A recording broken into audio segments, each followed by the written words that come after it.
Je vous laisse imaginer en 1683 face à une plaine immense. Là, des cavaliers polonais, armure éclatante, dans le dos, chargent à Vienne pour renverser l'histoire. Ce sont les hussards ailés, symbole d'une virilité héroïque. Mais aujourd'hui, en Pologne, que veut dire être un homme? Des champs de bataille, au cercle où l'on partage ses émotions. Venez découvrir une Pologne qui redéfinit, à sa façon, la masculinité. Vitam, dans le double K, et merci d'être là pour un nouvel épisode où on explore la Pologne sous un angle différent.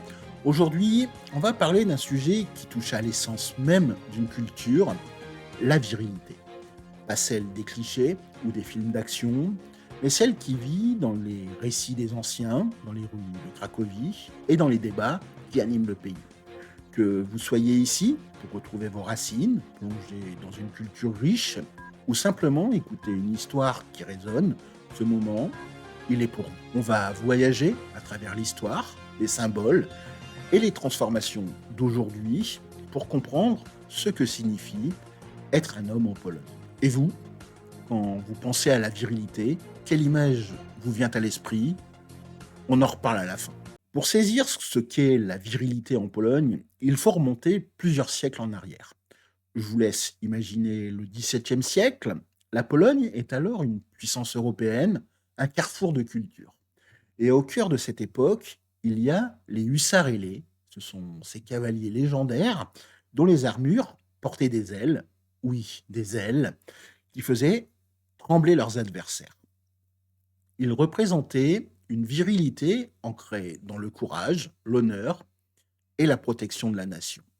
À leur côté, l'aigle blanc, emblème de la Pologne, incarne la force et la liberté. Mais la Pologne d'aujourd'hui n'est pas figée dans le passé. C'est un pays où l'on questionne qu'est-ce qu'être un homme dans une société en pleine évolution, entre tradition profonde et nouvelle aspiration. C'est une histoire de mémoire, de tension et de résilience. On va partir explorer tout ça. Tout d'abord, on va remonter en 1683 au siège de Vienne. L'Empire ottoman, à cette époque, il menace l'Europe. La ville est encerclée. L'espoir s'effrite. Et là, surgissent les hussards ailés, menés par le roi Jan III Sobieski. Leurs armures, elles scintillent sous le soleil, leurs lances visent le ciel, et ces ailes dans leur dos, peut-être en plumes, peut-être en bois, claquent dans le vent comme un orage. Ils chargent, et en une journée, ils changent le cours de l'histoire. Cette victoire, c'est plus qu'un exploit militaire. En Pologne, c'est un peu une légende, un symbole de virilité, l'homme qui se dresse pour protéger sa terre, sa foi, sa communauté. Ces histoires, elles se racontent encore, de grand-père à petit-fils, comme un héritage qu'on ne laisse pas s'éteindre. Je me souviens d'ailleurs, lors de dîner à Varsovie il y a quelques années, il y avait des personnes un petit peu les yeux brillants qui parlaient de ces hussards comme s'ils étaient encore là. Pour eux, ils portaient plus que des armes, ils portaient un petit peu une forme de fierté de la nation polonaise. Cette idée, c'est un peu que la virilité polonaise d'hier, c'est une force au service d'un idéal plus grand. Et puis, il y a cet aigle blanc, cet emblème qu'on voit sur les drapeaux, dans les écoles, sur les maillots des supporters. L'aigle, c'est cette forme de liberté, la puissance, mais aussi la responsabilité. Dans la culture polonaise, être un homme, c'est souvent être un gardien de sa famille, de son histoire, de son peuple. Et je ne sais pas si ça vous fait penser à quelque chose, cette idée de porter un héritage. Mais la Pologne, ce n'est pas seulement un musée de légende. Aujourd'hui, la virilité, elle prend de nouvelles formes et c'est ce qui est un petit peu passionnant. On va prendre par exemple les chłopaki, qui en polonais ça veut dire les gars, les mecs, avec une chaleur et une forme de simplicité. Ce groupe, qui a été créé en 2019, il fait quelque chose d'assez inédit. Il réunit des hommes dans des cercles, comme un petit peu dans des veillées modernes. Là, il n'y a pas question de foot ou de bière, mais de discussion sur ce qu'est être un homme. Ils parlent de leurs doutes, de leurs espoirs, de ce que ça signifie d'être père, fils ou mari dans une Pologne qui est en constante évolution. En 2020, ils ont même créé une pièce de théâtre où ils explorent la vulnérabilité, l'amour, les rêves pour l'avenir. C'est un peu une façon de dire, être un homme, c'est aussi avoir le courage de se montrer tel qu'on est. J'ai d'ailleurs lu l'histoire d'un des Ropaki, c'est un père d'une trentaine d'années.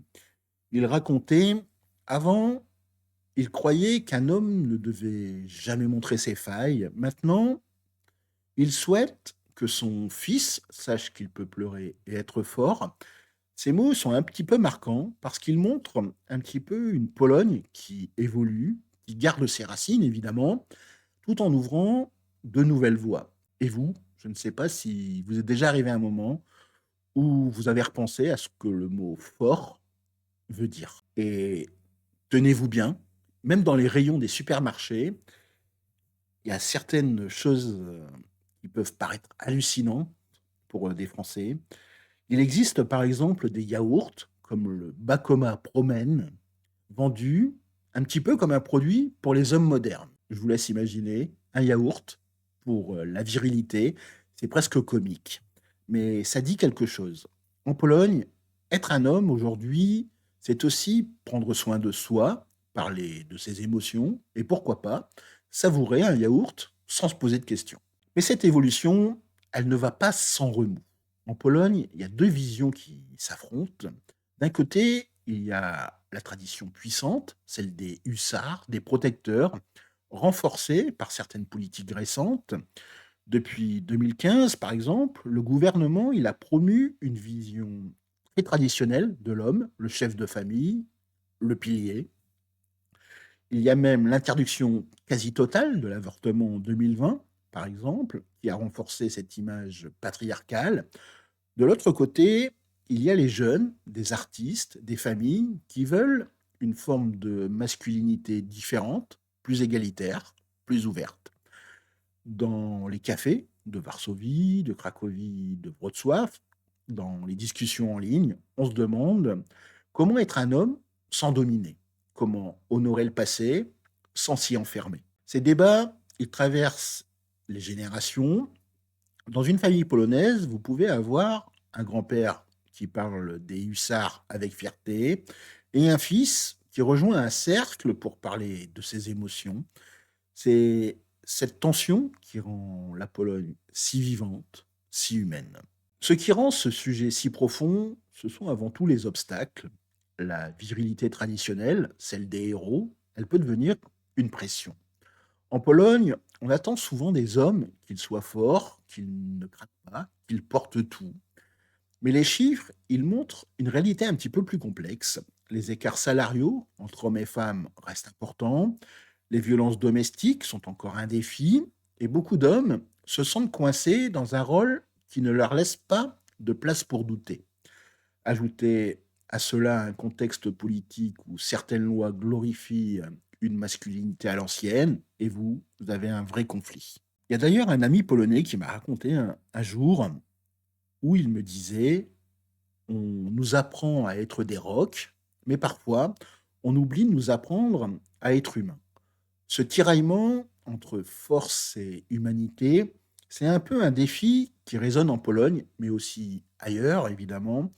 Et vous, je ne sais pas si vous avez déjà ressenti cette pression d'être fort, peu importe ce que ça veut dire. Alors, où en est la virilité polonaise? Je crois qu'elle trouve une forme d'équilibre, et c'est ce qui fait un petit peu sa richesse. Les hussards ailés ne sont pas relégués aux oubliettes, bien évidemment.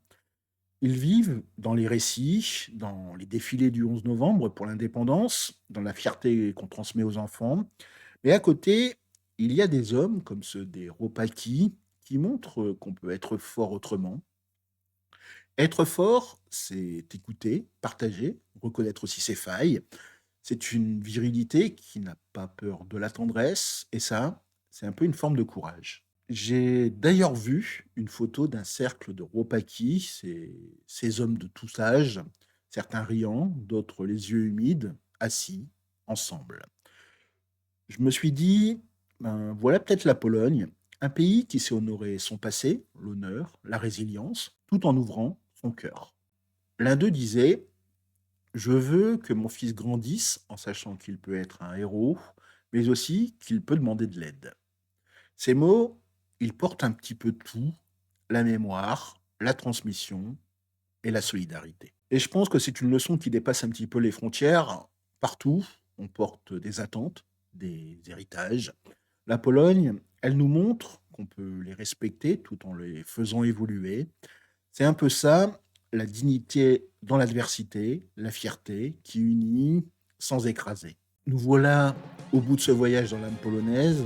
La virilité ici, c'est une histoire de courage, mais pas seulement celui des batailles. C'est le courage de transmettre une mémoire, de se questionner, de construire un avenir où force et humanité vont de pair. Les hussards ailés, les Ropaki, l'aigle blanc, ils racontent tous une Pologne qui avance, qui se réinvente, tout en restant fidèle à elle-même. Je vous remercie d'avoir partagé ce moment avec moi. Ça compte de savoir que vous êtes là, à écouter, à réfléchir, à tisser ce lien avec la Pologne. Et qu'est-ce que cette histoire vous a inspiré? Vous pouvez me le dire dans les commentaires. Et pour vous, qu'est-ce que la virilité évoque? Une histoire de votre culture, un moment personnel. Vous pouvez me raconter si vous le souhaitez dans les commentaires. Vos mots y font vivre cet espace. Et si cette histoire vous a touché, mettez un pouce bleu, partagez-la avec quelqu'un qui aime les récits profonds. Et abonnez-vous pour continuer ce voyage ensemble. C'est à vous de jouer désormais. Le prochain épisode, on va changer d'ambiance. On va plonger dans l'humour polonais. Celui qui fait rire dans les bars de Gdansk, mais qui révèle aussi les réalités des classes sociales en Pologne. Entre blagues qui piquent et histoires de vie, ça va être riche. En attendant, je vous souhaite de passer une agréable journée. Miłego dnia. À demain. Do jutra. À très bientôt. Do zobaczenia.